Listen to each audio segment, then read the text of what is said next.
Welcome to Strip Coverlet, where we squeeze the bigger picture out of literature. I'm Adrian Fort. My camera is lagging massively for some weird reason, so we will see if this works out in editing, or we might have to do two videos. I might have to edit two videos together for this because this is such a long poem.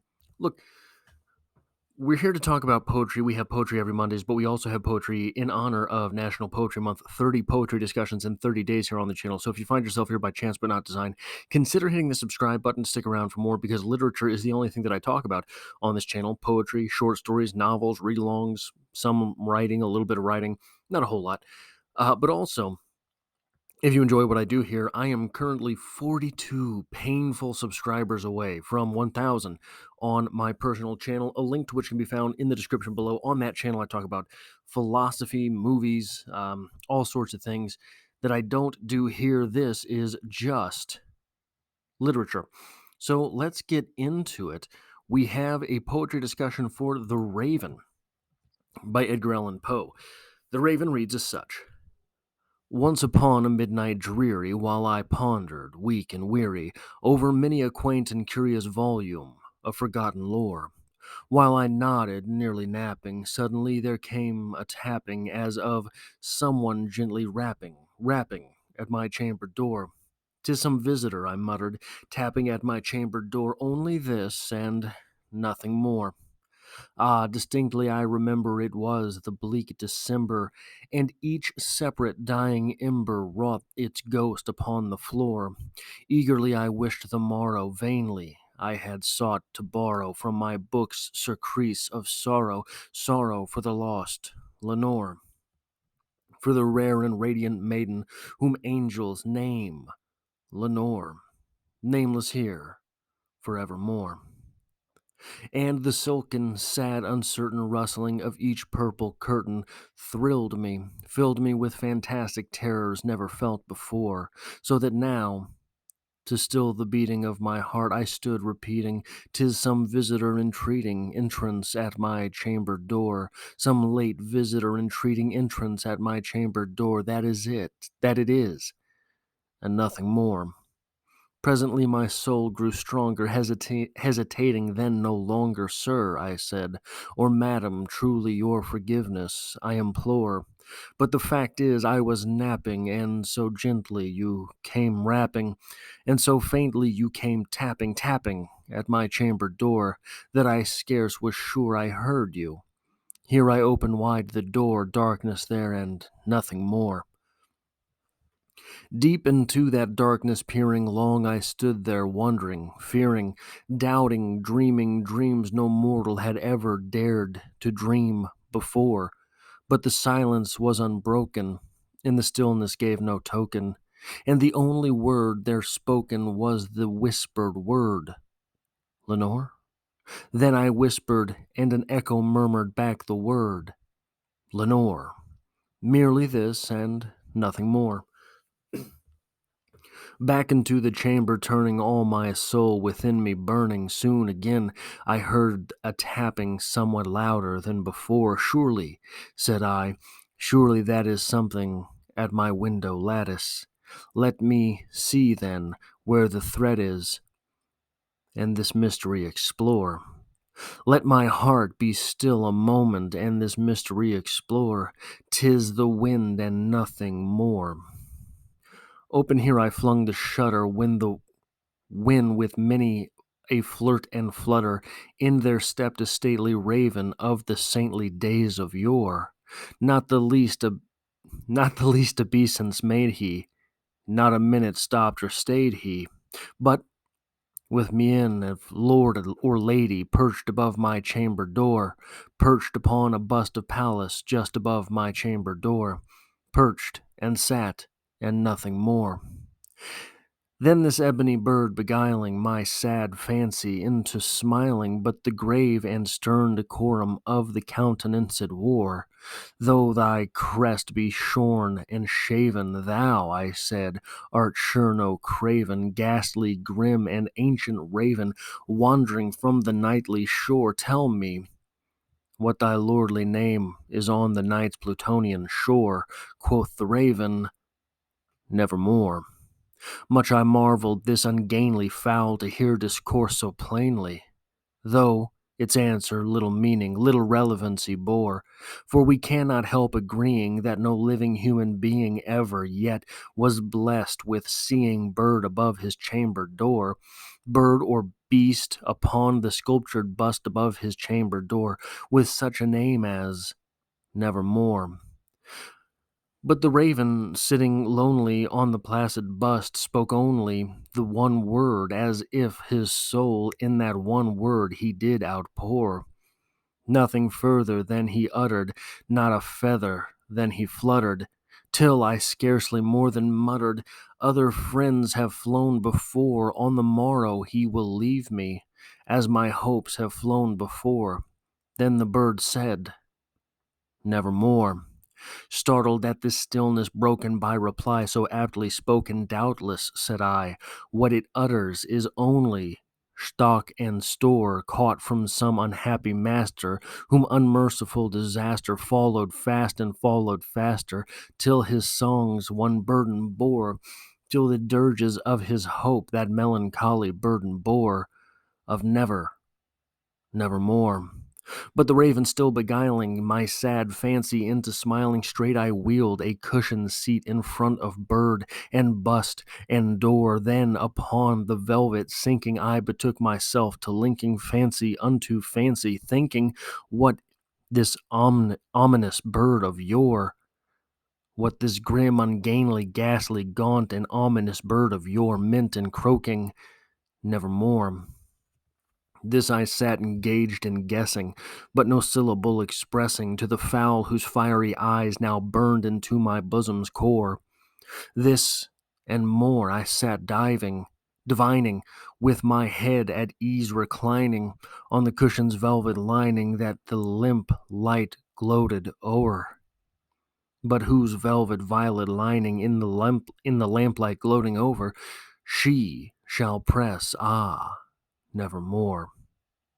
Then, methought, the air grew denser, perfumed from an unseen censer swung by seraphim, whose footfalls tinkled on the tufted floor. Wretch, I cried, thy God hath lent thee. By these angels he hath sent thee respite, and nepenthe from the memories of Lenore. Quaff, this kind nepenthe, and forget this lost Lenore. Quoth the raven, nevermore. Prophet, said I, thing of evil, prophet still, if bird or devil, whether tempter sent or whether tempest tossed, thee here ashore, desolate yet all undaunted, on this desert land enchanted, on this home by horror haunted, tell me truly, I implore, is there, is there balm in Gilead? Tell me, I implore, quoth the raven, nevermore. Prophet, said I, the thing of evil prophet still, if bird or devil, but that heaven that bends above us, by that God we both adore, tell this soul with sorrow laden, if within the distant Aidenn it shall clasp a sainted maiden, whom the angels name Lenore. Clasp a rare and radiant maiden, whom the angels name Lenore. Quoth the raven, nevermore.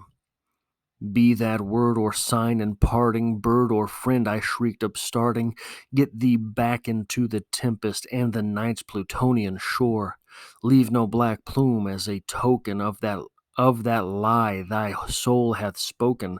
Leave my loneliness unbroken, quit the bust above my door. Take thy beak from out my heart, and take thy form off my door. Quoth the raven, nevermore. And the raven, never fitting still, is sitting on the pallid bust of Pallas just above my chamber door, and his eyes have all the seeming of a demon that is dreaming, and the lamplight o'er him streaming throws the shadow on the floor, and my soul from out that shadow lies floating on the floor, shall be lifted nevermore. So the thing I want to talk about with the raven here, there's all the stuff in here, what a raven is, who is Pallas, what does Lenore mean, All of these things are the obvious questions that come from this poem, but the thing I really want to talk about, the thing that I think is worth mentioning at least somewhere on the internet, because it's not everywhere. Everywhere else you look, it's some type of interpretation based on this. Who is Pallas? Why a raven? All of those things, all of those obvious questions. What I want to know, why has this poem lived for so long? You could ask anyone on the street, what does the raven say? And they will reply, nevermore. If you raise the idea of the raven, I guarantee you half the people you talk to will say the word Lenore. This is not contingent upon going to a college campus and seeking out English students. Everyone knows this poem.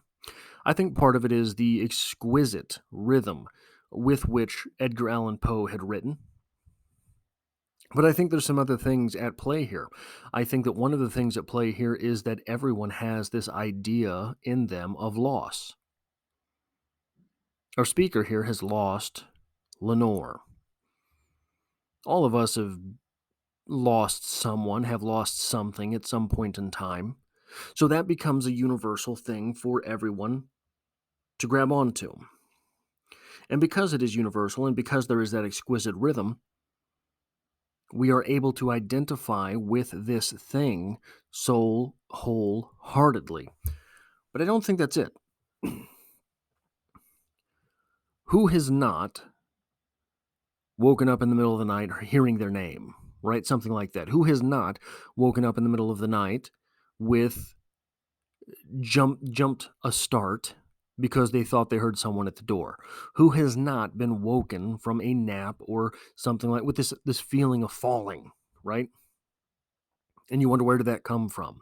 So you have this idea of loss, you have this upstart from sleep, and there's two universals, one of which explains the other.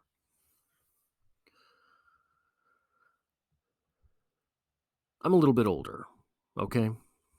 I'm nearing 40. Not quite there. A few years off. But I remember the days before the internet. And in the days before the internet, there was something known as, well, I don't know if there was a particular name. Sort of a bit of the zeitgeist of Americana was tinged with some of the spooky, right? So if your nose itches, it means somebody's thinking about you. If your ear is ringing, it means someone's talking about you. All of these sorts of things. Um, Old wives' tales, right? Things like that. Where does this come from? Well, because,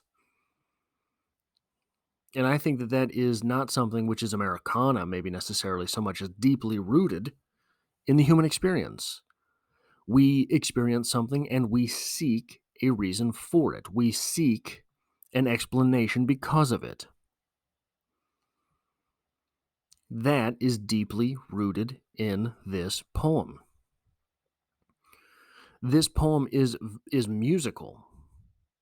The rhythm herein, the rhyming herein, is absolutely musical. I think it's impossible to read this poem at a slow pace. I think the moment you start speaking these words, you just pick up pace. You have you have no you have no defense against it. It's almost like rap. Rap is so popular in today's world because the qualities of that music sort of take you over. The idea of music, the idea of some type of rhythm is deeply rooted inside of us. And when you can create that rhythm with words, words which literally speak to us, it becomes something so overpowering that we don't have a defense against it. We just have to experience it. We have to get deeper inside that experience. But is that all? Are those the only reasons this poem is so popular? So popular among people who don't read poetry? Maybe, maybe not.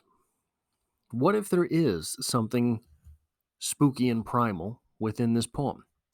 What if there is something that someone so macabre as Edgar Allan Poe was able to tap into here? Because there's also the question of word choice. They say that the phrase, I have heard, that when people who do not speak English are asked or prompted about the language, the phrase cellar door is something that is uh, appealing to their ears, right? So there are that idea of a phrase that is transcendent through language, that is nice to hear, that is melodic, that is musical. Cellar door, midnight dreary. That's that's a really nice sounding phrase. Midnight dreary. Kind of like cellar door. It's got the same type of rhythm to it. The same, well, midnight dreary has two hard vowel sounds. I, E versus cellar door. O, or. Or. Is it possible that in this extreme melodic poem, there are phrases like midnight dreary, weak and weary, that are very pleasing to the ear, plucked seemingly out of the nether by Edgar Allan Poe, and smashed together in ways that is almost inescapable. So, the idea of magic, if you really go back, you trace back to the idea of magic, what it meant to cast a spell. Casting a spell is literally spelling something. Spelling something in a way that it communicates with someone else who knows that language, quote unquote. Casting a spell simply means being able to translate messages that others cannot, whether that is through language itself or through some spiritual domain, but still, it is done through the act of language itself.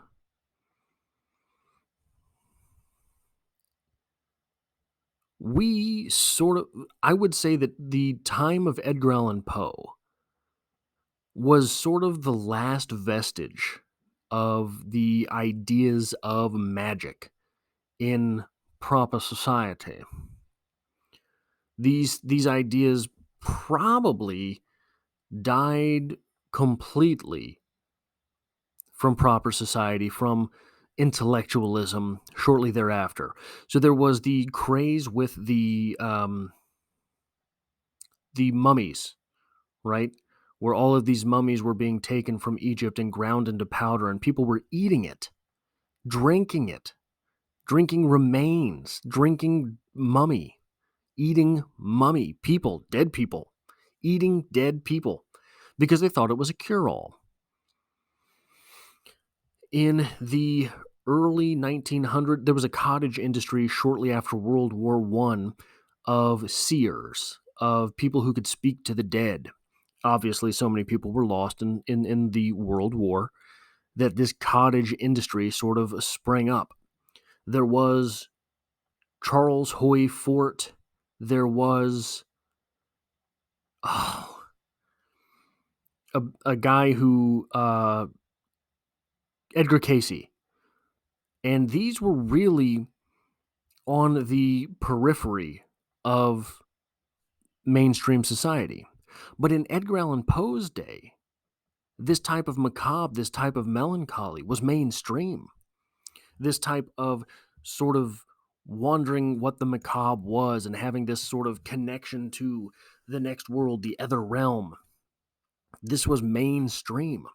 So is it possible that someone had, like Edgar Allan Poe, had lived in that space so long that he was able to tap into something? And I'm not getting too spooky here, guys. I'm not claiming that there is anything particularly spooky going on here, but I think that it is possible in the same way that um, drum beats will make you act differently.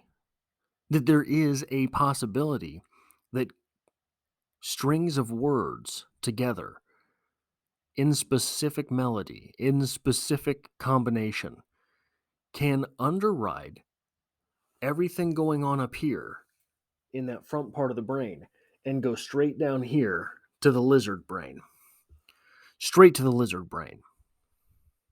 Is it possible that one of the reasons Edgar Allan Poe has lived so long in infamy and in connection with the macabre, the spooky? Is it because during these poems, during the writing of Edgar Allan Poe, you have no defenses? All of your defenses are up here. Edgar Allan Poe speaks to this, to the lizard brain, to everything deeper inside of us.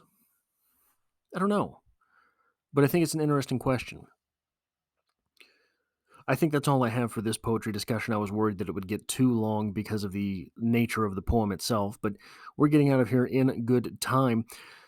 That is all I have for this poetry discussion. There are quickly approaching 170 poetry discussions here on the channel in the poetry discussion playlist, so seek that out if you enjoy this sort of thing.